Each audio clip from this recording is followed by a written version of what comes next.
Hello and welcome to earlymusicsources.com. My name is Elam, and today we'll talk about the fascinating life of Claudio Monteverdi's star soprano who died unexpectedly at the age of 18, just before she was meant to premiere his opera Arianna.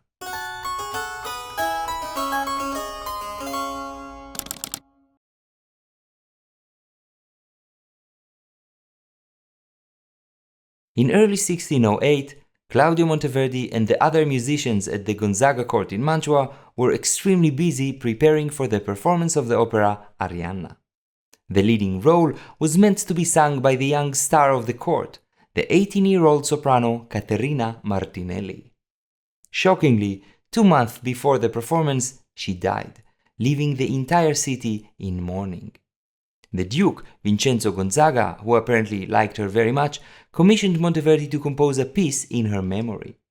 In this episode, we will look at the short yet very interesting life of Caterina Martinelli, and through her story get closer to the lives of other musicians of that time.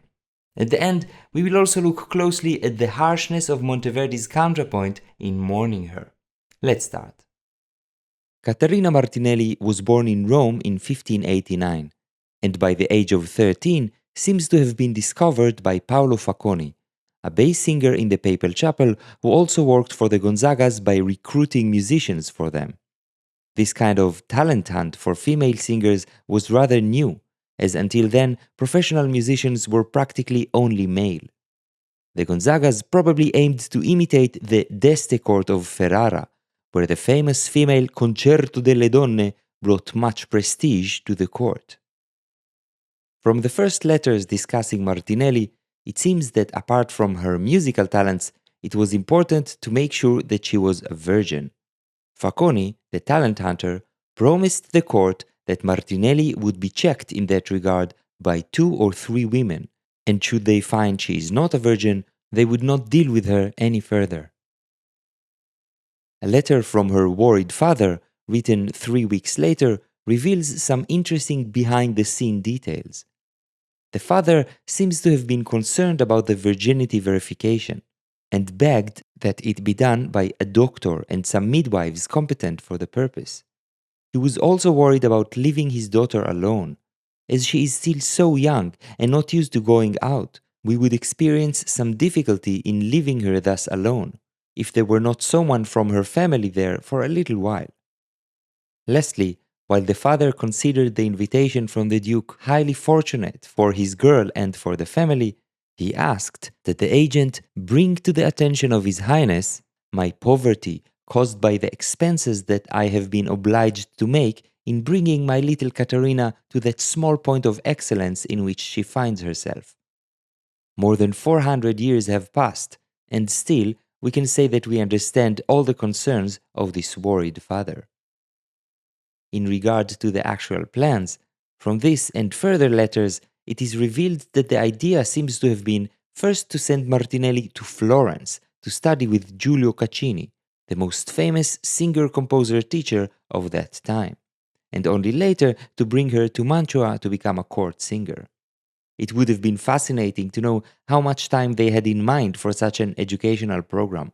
Was it 2 months? 1 year?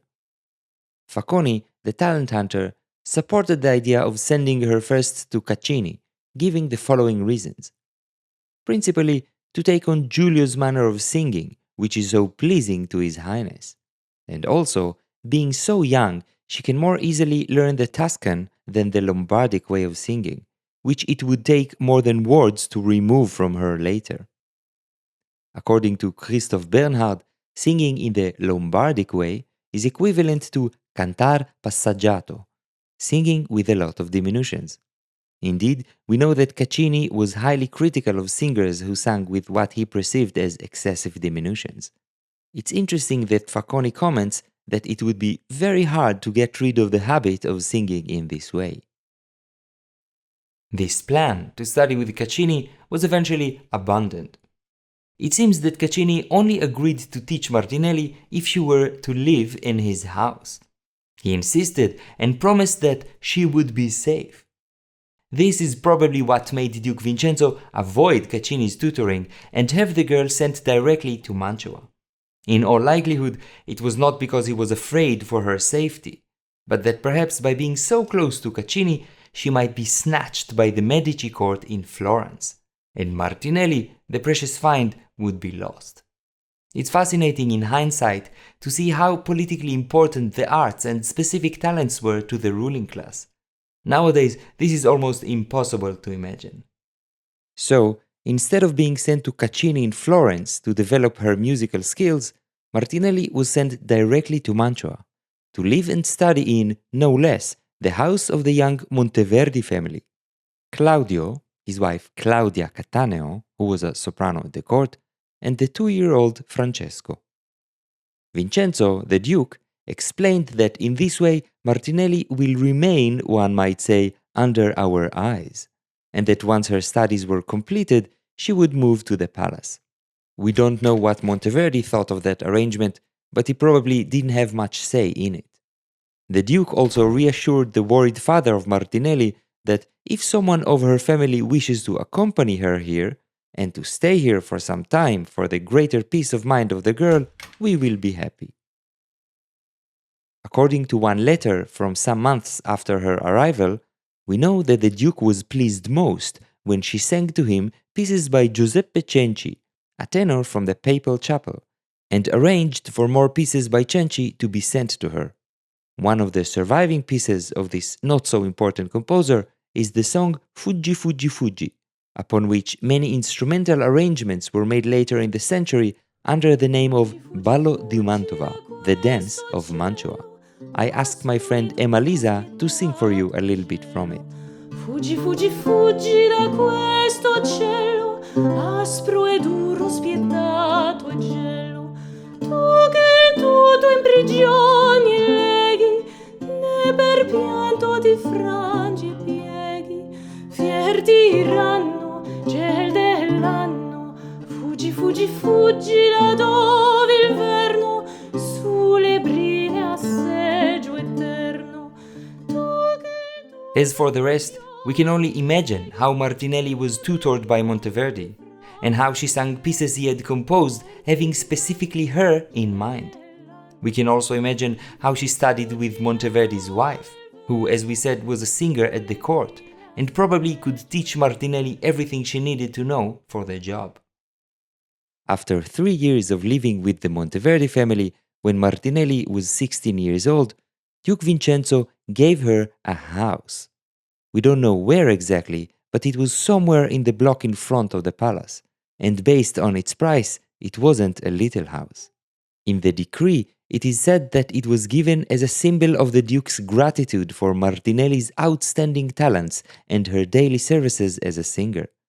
We must admit that we can't say for sure whether this is an extremely unusual gift or just a housing arrangement for a 16-year-old singer that almost certainly did not get a salary yet.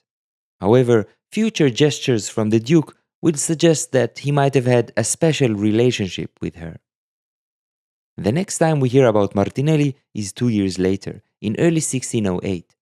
In the carnival of that year, she seemed to have impressed everyone. She participated in Marco da Galliano's opera Daphne, who wrote in the preface to its published score that Martinelli sang it so beautifully as to fill the whole theater with delight and wonder. The next thing foreseen for Martinelli was that she started rehearsing her role as Arianna for Monteverdi's opera. A performance was planned for May as part of the wedding festivities of the prince, Francesco Gonzaga. However, less than 2 weeks after the carnival, while the Duke and the prince were in Turin, the Duke got an update about Martinelli. Signora Caterina is still suffering from smallpox. In addition to this report, a closed private letter from Martinelli to the Duke was attached, which she begged to be delivered immediately into the hands of the Duke. On the next day, the singer Francesco Campagnolo reported to Prince Francesco that the rehearsals that should have started, in fact, did not. But what is most important is that Signora Romana, the name by which Martinelli was sometimes referred, is much worsened in ill health, and particularly with smallpox, so that I'm beginning to suspect that this business will drag on for a long time, and in the end I will find that I have wasted my time. In such a situation, buried in idleness to such a degree that for 2 evenings I have had a fever out of sheer boredom. This report is especially interesting because it's from a singer's point of view. I bet that many singers who have participated in opera productions nowadays have at times experienced such frustrating idleness. 2 more days passed, and Prince Francesco, who was still out of town, was informed by his young brother that La Riana is going badly, since it is not certain that La Romana will survive. In fact, she is in no little danger. As for the rest, Monteverdi is well underway with it, having finished almost all the music. It's so fascinating how the rulers were so involved in the artistic productions of their courts, closely following each part of the preparation, from composition to rehearsals. Some days later, the Duke received from his secretary various letters that have come from the house of Signora Caterina Romana, and was updated with the news that while Martinelli is still quite sick, there were reasons for a hope of sure survival. This hope did not last. 3 days later, on the 8th of March, a dispatch from Mantua was sent to Rome, saying, La Romanina, an extraordinary singer, has died of smallpox. This loss is deplored by everyone in the entire city on account of her having been so exceptionally gifted, and on account of the ineffable pleasure she gave us in the 2 plays performed during the recent carnival. At the court, however, the officials were more worried about the musical production. Here everything is going well, except for the Favola della Riana, in which the death of Signora Caterina has brought so much turmoil that I don't know what will come of it. Certainly, this young girl gained so much in the minds of everyone because of the performances which she gave at the end of the carnival, that if she isn't wept for, at least her death has caused universal pity. And so, the 18-year-old soprano Caterina Martinelli died. An actress by the name Virginia Andreini, also called Florinda, took Martinelli's role as Arianna in Monteverdi's opera, and gained much praise for it. Martinelli's story, however, was not yet over. The Duke, who seemingly had a special liking to her, made sure Martinelli would be remembered for many more years.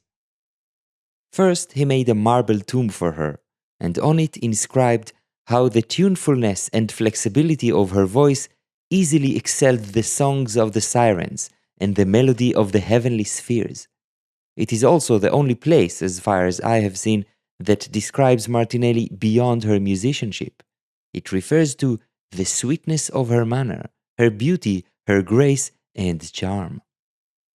And in an extremely direct and unashamed manner, it says how the Duke himself still grieves at this sudden blow.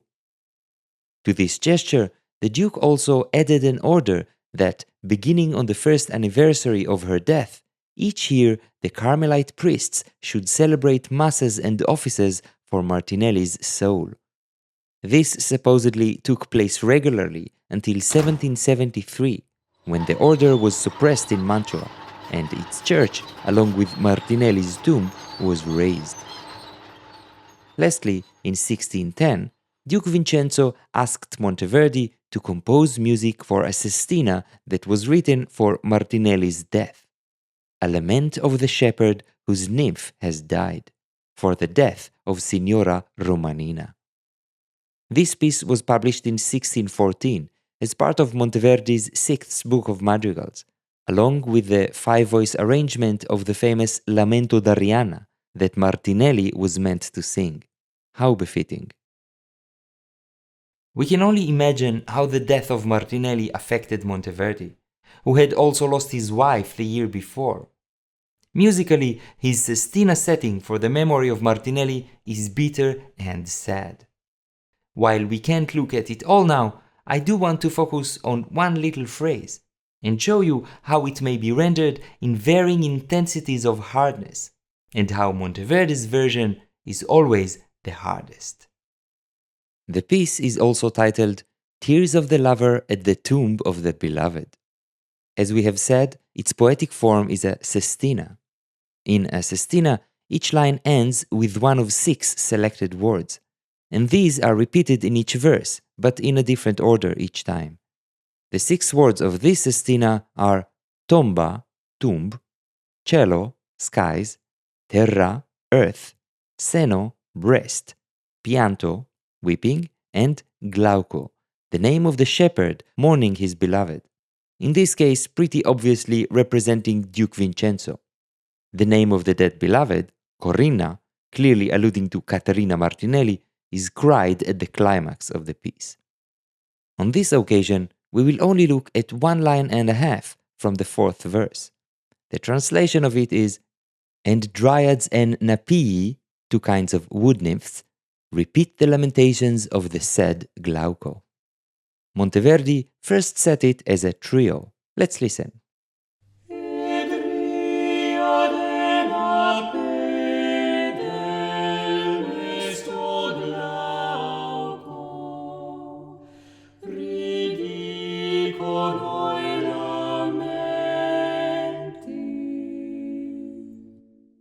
Ouch. The first part is quite sad, especially thanks to the minor sixths used on the word sad, but not extraordinarily so. It could have been composed 50 years earlier just the same way. The second part, however, is really quite harsh. One of the beautiful things about contrapuntal phenomena is that they may have degrees of hardness or softness. For example, it might be possible to render the same phrase as neutral, a little hard, or very hard. Let's try to tune down the hardness of this phrase by removing all the dissonances.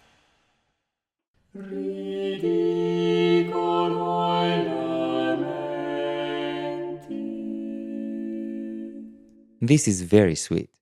In order to harshen it a little, all we need to do is to change 1 note in the tenor, the F to a C. This creates a suspension of a major sixth, a hard interval in Renaissance term, and a 4th, a dissonance. Let's listen to it now.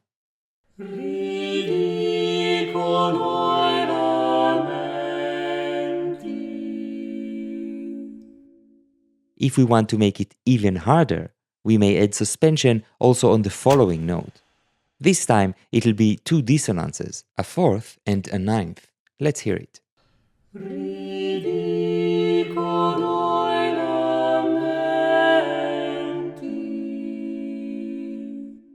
What Monteverdi is actually doing is not something you'd find in any counterpoint book. He simply skips the resolution of these dissonances, keeping them dissonant throughout and then leaping to another note.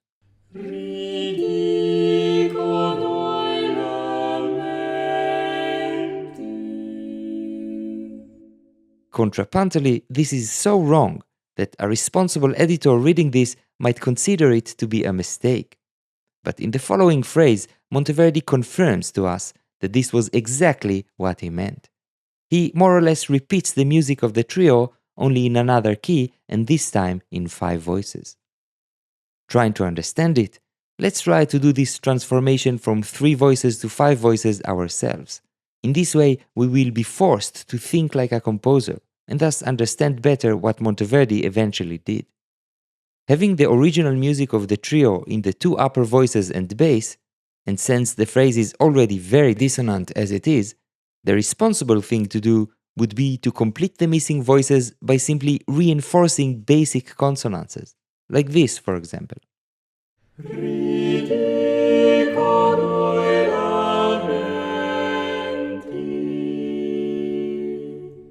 But of course, this is not good enough for Monteverdi. It is perhaps too clean. Let's see what he does. First, he shifts the soprano a little, a common thing to do in 5 voices to avoid the exact motion of all the parts at the same time. But then he fills the alto and tenor in a very surprising way.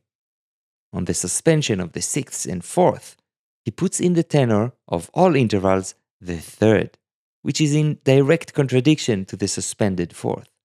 The outcome is a most terrible dissonance. Then, on the next suspension, instead of using perfect consonances to reinforce the structure of the progression, he puts another 9th in the tenor, which, like the upper one, will not resolve, and in the alto, a minor 6th. Monteverdi was truly in a bad mood. Let's listen to the whole thing.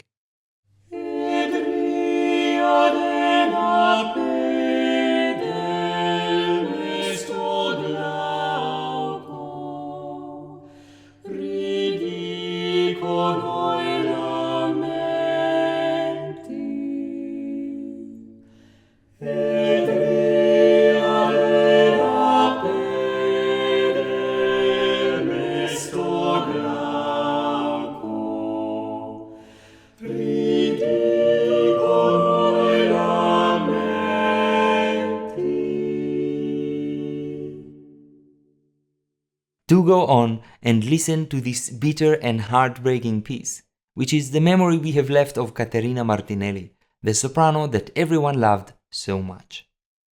This was our show about Martinelli. We hope you enjoyed it.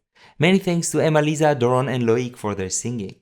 Don't forget to check the extra page on our website, where a very detailed article about Martinelli is cited, which includes all the letters about her in full. If you enjoy early music sources, feel free to support us on Patreon. Comment, share and like. See you next time at earlymusicsources.com.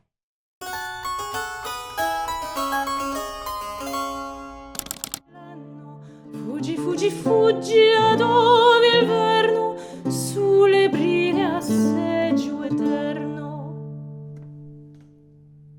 I f***ed up this one. Gel dell'anno. But well, I finished.